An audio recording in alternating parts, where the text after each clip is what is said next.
সকালবেলার কাঁচা রোদে ঝলমল করছে সবুজ গ্রামখানি। গ্রামের নাম শ্যামনগর। পাখির কিচিরমিচির শব্দে ঘুম ভাঙছে গ্রামবাসীর।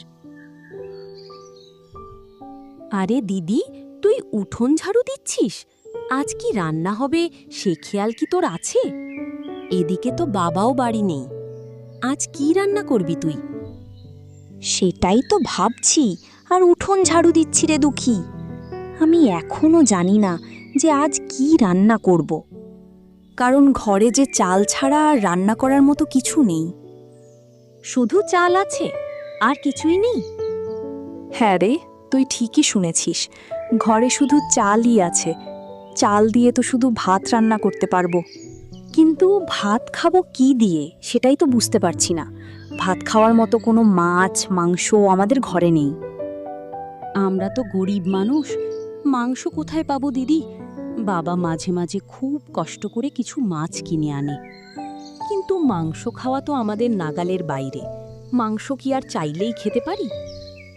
সে তুই ঠিক কথাই বলেছিস, মাংস খাওয়া আমাদের কপালে বুঝি নেই রে। শোন, আজ আমি ভাত রান্না করি, আর তুই জঙ্গলে গিয়ে কিছু শাক পাতা কুড়িয়ে নিয়ে আয়। আজ ভাতের সাথে শাক রান্না খাবো। হ্যাঁ দিদি, তুই ঠিক কথাই বলেছিস। শাক খেতে যে আমার খুবই ভালো লাগে। তাছাড়া বাবাও শাক অনেক মজা করে খায়। তুই তাহলে ভাত রান্না করতে থাক, আমি এই ফাঁকে জঙ্গলে গিয়ে কিছু শাক পাতা কুড়িয়ে নিয়ে আসি। কি অবস্থা করিম? কেমন আছো? তোমার দুই মেয়ের কি অবস্থা? ওরা ভালো আছে তো? জমিদার মশাই, আপনার দোয়ায় ওরা দুই বোন খুবই ভালো আছে। তা আপনি আমাকে ডেকে পাঠিয়েছেন শুনে আমি জলদি করে চলে আসলাম।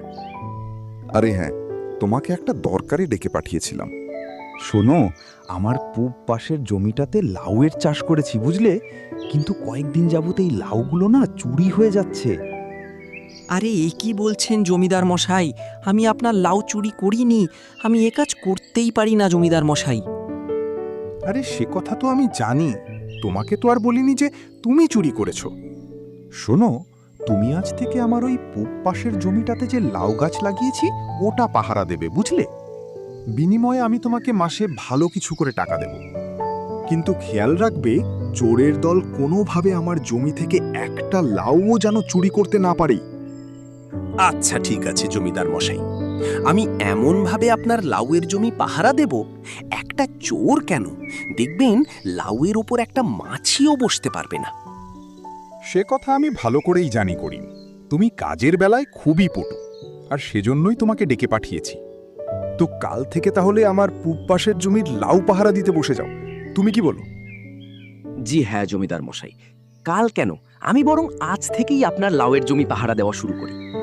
আপনি নিশ্চিন্তে থাকুন, এখন থেকে দেখবেন এরপর থেকে আর একটা লাউ চুরি হবে না। আর চোর বেটা যদি চুরি করতে আসে তাহলে ওকে ধরে এমন মার দেব, দেখবেন ওর বাপ দাদার নাম একেবারে ভুলে যাবে। সে কথা আমি ভালো করেই জানি। তাহলে তুমি এবার এসো বুঝলে। আর শোনো, সময় পেলে তোমার মেয়ে দুটোকে নিয়ে আমার বাড়িতে এসে বেরিয়ে যেও। মা মরা মেয়ে দুটো একা একা কি সারাক্ষণ বাড়ির কাজ সামলাতে পারে? ওদেরও তো একটু ছুটির দরকার নাকি?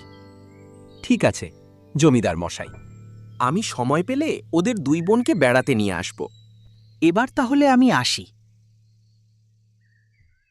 আরে বাহ, এখানে তো অনেক শাক দেখতে পাচ্ছি। যাই, বেশি বেশি করে কতগুলো শাক তুলে নিয়ে যাই, যাতে আগামীকালও রান্না করা যায়। আরে এখানে ছাগলের মাংস কোথা থেকে আসলো? আবার আশেপাশে ছাগলের হাড়গোড়ও দেখতে পাচ্ছি। নিশ্চয়ই চোরের দল এখানে ছাগল চুরি করে এনে জবাই করেছিল।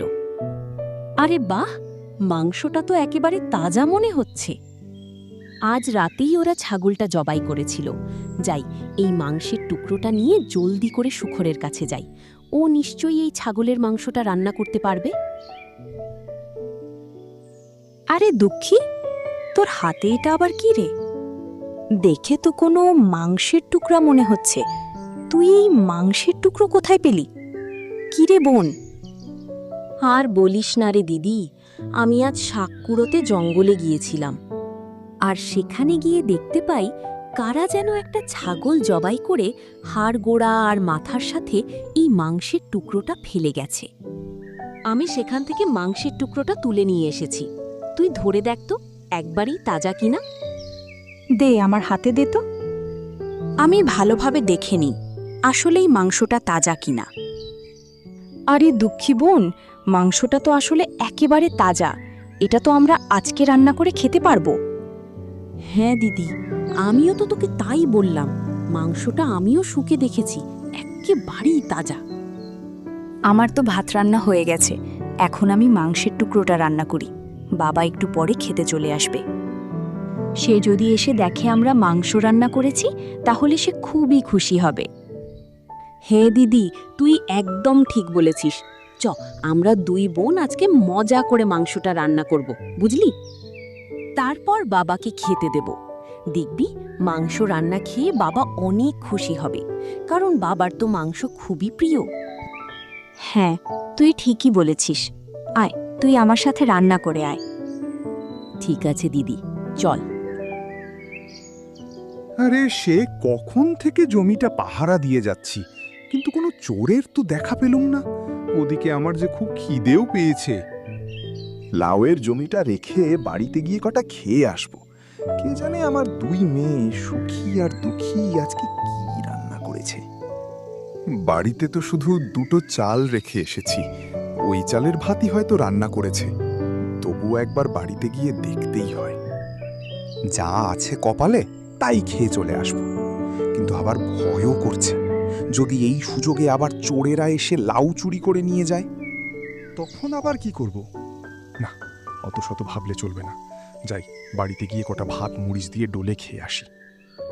আমার মেয়ে দুটো নিশ্চয়ই আমার জন্য খুব চিন্তা করছে। ওদের সাথে একটু দেখাও করে আসতে পারবো। তাছাড়া বেলাও তো কম হলো না, এখন আবার না গেলে পরে আর সুযোগও পাবো না। মা, সুখী, দুঃখী, তোরা কোথায় গেলি? জলদি করে আমার জন্য কিছু খাবার নিয়ে আয় তো মা, আমার যে খুব খিদে পেয়েছে। ভাত, মরিচ, পেঁয়াজ যা আছে তাই নিয়ে আয়। বাবা, তুমি হাত মুখ ধুয়ে উপরে উঠে এসো। আমরা দুই বোন এখনই তোমার জন্য খাবার নিয়ে আসছি। আচ্ছা ঠিক আছে মা, তোরা তাহলে খাবার নিয়ে আয়, আমি হাত মুখ ধুয়ে আসছি। এ কি মা, সুখী, দুঃখী, তোরা মাংস কোথায় পেলি? মাংসের যে খুব দাম রে মা, এত দামের মাংস কি করে পেলি তোরা মা? আর বলো না বাবা, দুঃখী আজ শাক কুড়াতে গিয়ে মাংসের টুকরোটা পেয়েছে। চোরেরা নাকি জঙ্গলে ছাগল চুরি করে জবাই করে হাড়গোড় আর মাথার মধ্যে মাংসের টুকরোটা ফেলে গেছে। চোরেরা খেলে গেছে? হ্যাঁ বাবা, সুখী ঠিক কথাই বলেছে। আমি শাক কুড়াতে যেয়ে মানুষের টুকরাটা পেয়েছি, আর মাংসের টুকরোটা তুলে দেখি একেবারে তাজা। বাড়িতে নিয়ে এসেছি, আর বাড়িতে এনে আমরা দুই বোন মিলে মাংসটা রান্না করেছি। এবার তুমি খেয়ে বলো তো কেমন হয়েছে আমাদের দুই বোনের হাতের মাংস রান্না। ঠিক আছে মা, আমি এক্ষুনি খেয়ে দেখছি। আরে আরে বাহ, এই মাংস রান্নাটা তো খুব মজা হয়েছে। এত মজার মাংস রান্না কি করলু? বাবা, আমরা দুই বোন মিলেই এই মাংস রান্নাটা করেছি। তুমি আরও খাও, পেট ভরে মাংস খাও। হ্যাঁ মা, আমি খাচ্ছি।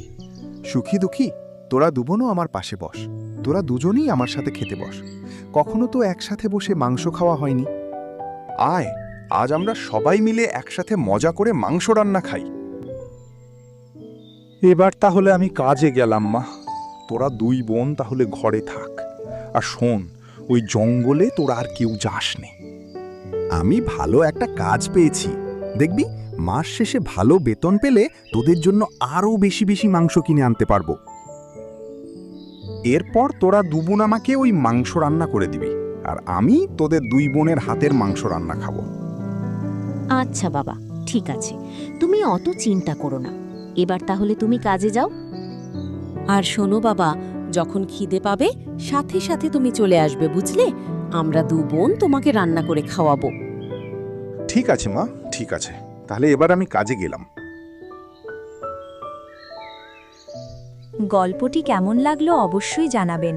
ভালো লাগলে নিয়মিত এমন সুন্দর গল্প পেতে সাবস্ক্রাইব করে আমাদের চ্যানেলের সাথেই থাকুন।